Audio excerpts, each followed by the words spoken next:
നമസ്കാരം. കേരളത്തിൽ ശബരിമല ക്ഷേത്രത്തോടൊപ്പം തന്നെ ആ ഒരു പ്രാധാന്യത്തോടു കൂടി കാണുന്ന പ്രധാനപ്പെട്ട ക്ഷേത്രങ്ങളിലൊന്നാണ് ഗുരുവായൂർ ക്ഷേത്രം. ഗുരുവായൂർ ക്ഷേത്രവുമായി ബന്ധപ്പെട്ടുകൊണ്ട് ഒരുപാട് വിവാദ വിഷയങ്ങൾ ഒരുപാട് നാളുകളായിട്ട് നടക്കുന്നുണ്ട്.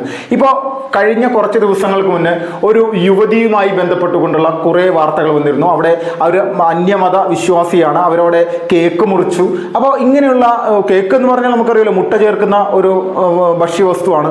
മുട്ട ചേർക്കാത്ത കേക്ക് ഉണ്ടെങ്കിൽ അത് പ്രത്യേകം അത് തയ്യാറാക്കുന്നതാണ്. പക്ഷേ സാധാരണ നമ്മുടെ നാട്ടിൽ കിട്ടുന്ന എല്ലാ കേക്കിലും മുട്ട ചേർക്കുന്നുണ്ട് എന്നുള്ളതിൽ യാതൊരു തർക്കവുമില്ല. അപ്പോൾ ഇവിടെ ഗുരുവായൂർ ക്ഷേത്രത്തെ ആരോ കൃത്യമായിട്ട് ഫോക്കസ് ചെയ്യുന്നു എന്നുള്ള രീതിയിലേക്കുള്ള കാര്യങ്ങൾ കുറേ നാളുകളായിട്ട് വരുന്നുണ്ട്. അവിടുത്തെ പല പല പ്രധാനപ്പെട്ട ചടങ്ങുകൾ പോലും മാറ്റിമറിക്കൽ, അല്ലെങ്കിൽ ഭക്തനെ പോലും അവിടുത്തെ സെക്യൂരിറ്റി ജീവനക്കാരൻ മർദ്ദിക്കുന്ന തരത്തിലേക്ക് വരെയുള്ള ഒരുപാട് വിഷയങ്ങളുണ്ടായിരുന്നു. അപ്പോൾ ഇപ്പോൾ വീണ്ടും ഒരു പ്രധാനപ്പെട്ട വിഷയം വന്നിരിക്കുകയാണ്. ഗുരുവായൂർ ക്ഷേത്രത്തിൻ്റെ ഇന്നർ റിംഗ് റോഡ്, ചില ഗുരുവായൂർ ക്ഷേത്രവുമായി ബന്ധപ്പെട്ട് ഏറ്റവും അടുത്ത് കിടക്കുന്ന പ്രദേശത്ത് മാംസം വിളമ്പുന്ന വിഷയത്തിൽ വലിയ തരത്തിൽ ഒരുപാട് നാളുകളായിട്ട് പ്രശ്നങ്ങളുണ്ട്. അവിടെ ഹൈക്കോടതിയുടെ ഉത്തരവുണ്ട്, അവിടെ മാംസം വിളമ്പാൻ പാടില്ല. അത് ക്ഷേത്രത്തിൻ്റെ പരിപാവനമായിട്ടുള്ള ഒരു പരിസരമാണ്. അവിടെ കൃത്യമായിട്ട് ഹൈന്ദവ ആചാരപ്രകാരമുള്ള കൃത്യമായിട്ടുള്ള അനുഷ്ഠാനങ്ങൾ നിറവേറ്റുന്ന രീതിയിലായിരിക്കണം ഏത് വ്യക്തിയുടെയും ഏത് സ്ഥാപനത്തിൻ്റെയും ഭാഗത്തുണ്ടാകുന്ന പെരുമാറ്റം എന്നുള്ളത് ഹൈക്കോടതിയുടെ ഉത്തരവുള്ളതാണ്. ഈ ഉത്തരവിനെ കാറ്റിൽ പറത്തിക്കൊണ്ട്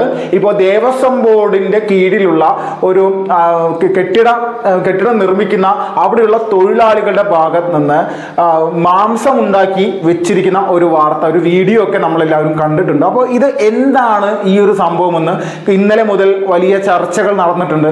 പ്രധാനമായിട്ട് അവിടെയുള്ള അന്യ സംസ്ഥാന തൊഴിലാളികൾ ആണ് ഈ ഒരു മാംസം അവിടെ വെച്ച് വറുത്തും പൊരിച്ചും എല്ലാം കറി വെച്ചുമൊക്കെ കഴിക്കുന്നത്. ഇപ്പോൾ ചിക്കൻ ആയിരുന്നു, ഇനി ബീഫോ മറ്റുള്ള സംഭവങ്ങളൊക്കെ കഴിച്ചിട്ടുണ്ട് എന്നുള്ള രീതിയിലേക്കുള്ള കാര്യങ്ങൾ കൂടി വരുന്നു. ഇതൊക്കെ ക്ഷേത്രവുമായി ബന്ധപ്പെട്ട് കിടക്കുന്ന ഒരു പ്രദേശത്ത്, അത് അനുവദനീയമല്ലാത്ത ഒരു പ്രദേശത്ത്, ബഹുമാനപ്പെട്ട ഹൈക്കോടതിയുടെ ഉത്തരവുള്ള ഒരു പ്രദേശത്താണ് ഇത് നടക്കുന്നത് എന്നുള്ളത് നമ്മൾ മനസ്സിലാക്കണം. അപ്പോൾ പെട്ടെന്നൊരു കയ്യബദ്ധം സംഭവിച്ചതായിരിക്കാം എന്നുള്ള രീതിയിലേക്ക് എല്ലാവരും ഇങ്ങനെ പറയാം. പക്ഷെ അങ്ങനെയാണോ എന്ന് നോക്കുമ്പോൾ പല ഘട്ടങ്ങളിലായിട്ട് പല പരാതികളും ദേവസ്വം ബോർഡിലും മുനിസിപ്പാലിറ്റിയിലും അവിടെയുള്ള ഭക്തജനങ്ങൾ കൊടുത്തിട്ടുണ്ട്. ഇതുപോലെ മാംസാഹാരങ്ങൾ ഉപയോഗിക്കപ്പെടുന്ന രീതിയിലുള്ള പ്രവർത്തനങ്ങൾ ചില വ്യക്തികളുടെയും ചില സ്ഥാപനങ്ങളുടെയും ഭാഗത്തുണ്ടെന്നുള്ള രീതിയിലൊക്കെ പരാതികൾ പോയിട്ടുണ്ടെന്നുള്ള ഒരു വലിയ ആരോപണങ്ങളുണ്ട്. ഈ ആരോപണങ്ങൾ നിലനിൽക്കുന്ന സമയത്താണ് വീണ്ടും ഇതുപോലെ ഒരു സംഭവം അവിടെ നടന്നിരിക്കുന്നത്. അപ്പോൾ എന്താണ് പ്രശ്നം നോക്കിക്കഴിഞ്ഞാൽ, നമ്മൾ ഗുരുവായൂർ ക്ഷേത്രവുമായി ബന്ധപ്പെട്ട് നോക്കുമ്പോൾ ഇത്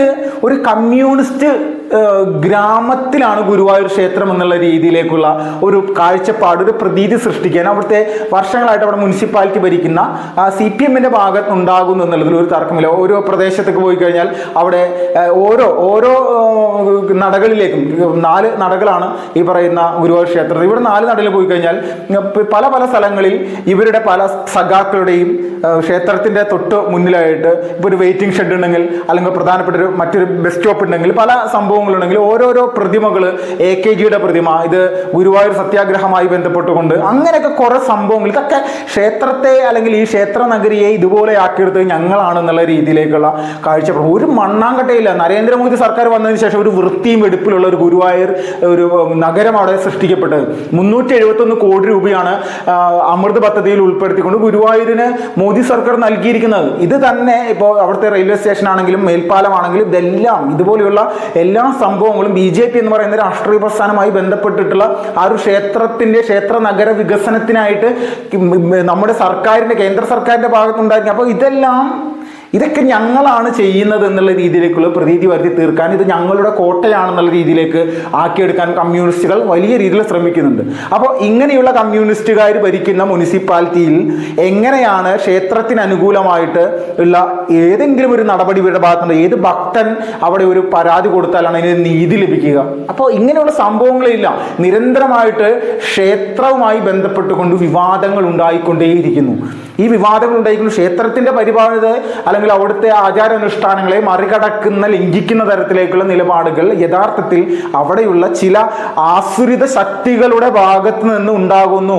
ഭക്തജനങ്ങൾ അല്ലെങ്കിൽ ഭക്തജനങ്ങളുടെ മാത്രം ഒരു വലിയ പുണ്യ പരിപാവനമായിട്ടുള്ള ഒരു സങ്കല്പത്തിൽ അവർ കൊണ്ടുപോകുന്ന ഒരു പ്രദേശത്ത് അന്യ സംസ്ഥാന തൊഴിലാളികൾ, പല മതവിശ്വാസികളുണ്ടാകും. അവർക്ക് ക്ഷേത്രാചാരങ്ങളോട് താല്പര്യം ഉണ്ടാകില്ല.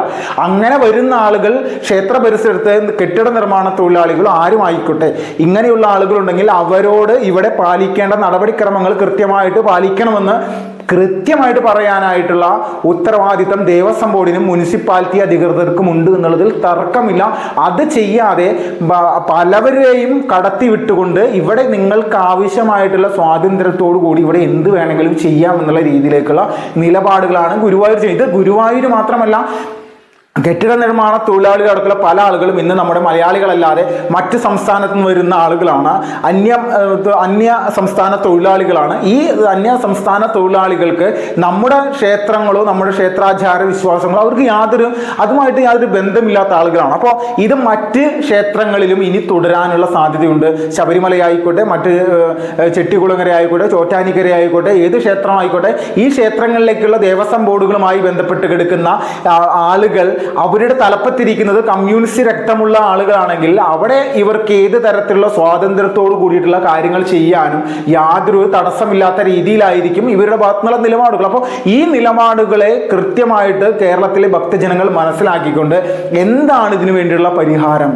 ഗുരുവായൂർ ക്ഷേത്രത്തിന്റെ പരിധിയിൽ അല്ലെങ്കിൽ അവിടുത്തെ പ്രധാനപ്പെട്ട ഒരു മാംസാഹാരങ്ങൾ വിൽക്കാനോ ഒരു മീൻകാരനെ പോലും അവിടുത്തെ ജനങ്ങൾ അതുവഴി കടത്തിവിടാത്ത പ്രദേശത്ത് ഹൈക്കോടതി ഉത്തരവുള്ള ഇന്നർ റിംഗ് റോഡ് പരിസരത്ത് അതിലൂടെ ഒരു മീൻകാരനെ പോലും കടത്തിവിടാത്ത സ്ഥലമാണ്. അവിടെയാണ് യഥാർത്ഥത്തിൽ ഈ പറയുന്ന ചിക്കൻ കറി വെച്ചുകൊണ്ട് വലിയ രീതിയിലുള്ള മഹനീയ പ്രവർത്തനമാണ് തങ്ങൾ ചെയ്തെന്നുള്ള നിലയിലേക്കുള്ളൊരു നിലപാടുമായിട്ട് അവിടുത്തെ ഈ പറയുന്ന തൊഴിലാളികളൊക്കെ നെഞ്ചും വിരിച്ച് നിൽക്കുന്നത്. ഇത് ആരുടെ നെഞ്ചത്താണ്? ഭഗവാന്റെയാണോ ഭക്തജനങ്ങളുടെ നെഞ്ചത്താണോ ചവിട്ടി നിൽക്കുന്നത് നോക്കി കഴിഞ്ഞാൽ ഈ ചവിട്ടാനുള്ള കാലിനുള്ള ഉറപ്പ് നൽകിയത് ആരാണ്? അത് മുനിസിപ്പാലിറ്റിയും ദേവസ്വം ബോർഡുമാണ്. ദേവസ്വം ബോർഡ് 10 കോടി രൂപ മുഖ്യമന്ത്രിയുടെ ദുരിതാശ്വാസത്തിലേക്ക് ഭഗവാന്റെ പണം എടുത്തുകൊണ്ട് നൽകിയിരിക്കുന്നു. പൊതു സ്വത്തല്ല ഗുരുവായൂർ ക്ഷേത്രമായി ബന്ധപ്പെട്ടുകൊണ്ടിരിക്കുന്ന പണം. അത് ദേവൻ എപ്പോഴും മൈനർ ആണെന്നും അത് ദേവന്റെ ഇച്ഛയ്ക്കുള്ള കാര്യങ്ങൾക്ക് വേണ്ടി മാത്രമേ ഉപയോഗപ്പെടുത്താൻ പാടുള്ളൂ എന്നുള്ളത് നമ്മുടെ ഇവിടുത്തെ ഭരണ സംവിധാനത്തിലുള്ള നിയമത്തിൽ എഴുതി വെച്ചിരിക്കുന്ന ഒരു കാര്യമാണ്. ആ നിയമത്തെ പോലും മറികടന്നുകൊണ്ട് ദേവസ്വം ബോർഡിന്റെ മേലാളന്മാര് മുഖ്യമന്ത്രി പിണറായി വിജയന്റെ ദുരിതാശ്വാസ ഫണ്ടിലേക്ക് ഈ പണം കൈമാറുകയും അത് തങ്ങൾക്ക് തിരിച്ചു വേണ്ടെന്ന് സുപ്രീം കോടതിയിൽ പോയി പറഞ്ഞിരിക്കുന്ന ആളുകളാണ്. ഇത് ദേവസ്വം ബോർഡ് എന്ന് പറയുന്ന സംവിധാനത്തിന്റെയാണോ? ഭക്തജനങ്ങൾ തലയൊഴിഞ്ഞിടുന്ന അവർ നൽകിയിട്ടുള്ള കാണിക്കയാണ്. ഈ കാണിക്കയാണ് വേണ്ടതെന്ന് പറയുന്നത് ഇത്രത്തോളം നികൃഷ്ടമായിട്ടുള്ള മനോഭാവമുള്ള ആളുകളാണ് നമ്മുടെ നാട്ടിൽ ഭരണ സംവിധാനത്തിന്റെ മുകളിലിരിക്കുന്നത്. അപ്പോൾ ഇവരുടെ എല്ലാം ഹിന്ദു വിരുദ്ധമായിട്ടുള്ള നിലപാടുകളാണ് യഥാർത്ഥത്തിൽ ഭക്തജനങ്ങളെ പ്രകോപിപ്പിക്കുന്നതും അവരെ പല രീതിയിലുള്ള പ്രതിഷേധ സമരങ്ങൾക്കും പല വിഷയങ്ങളിലേക്കും പൊതുവേദിയിലേക്ക് പൊതു സമൂഹത്തിലേക്കും ഇറക്കുന്നു എന്നുള്ളതിൽ ഒരു തർക്കമില്ല. അപ്പോൾ ഗുരുവായൂർ ക്ഷേത്രത്തിൽ ഇതുപോലെയുള്ള അനാസ്ഥകൾ നടക്കുന്നുണ്ടെങ്കിൽ കൃത്യമായിട്ട് അതിനെതിരെ പ്രതികരിച്ച് മുന്നോട്ട് പോകുക എന്നുള്ളത് തന്നെയാണ് യഥാർത്ഥത്തിൽ നമ്മുടെ നാട്ടിലുള്ള ഭക്തജനങ്ങൾക്ക് ഈ ക്ഷേത്രമൊക്കെ സാധാരണ നിലയിൽ നിലനിൽക്കണമെങ്കിൽ ചെയ്യേണ്ട ഒരു ആവശ്യകത എന്നുള്ളത് തർക്കമില്ല. ഇതിനെതിരെ ശക്തമായിട്ടുള്ള പ്രതിഷേധമായിട്ട് ഇപ്പോൾ BJP മുന്നോട്ട് വന്നിട്ടുണ്ടെങ്കിൽ ഒരു പ്രതീക്ഷ ഉള്ളൊരു കാര്യമാണ്. Vipin first reports.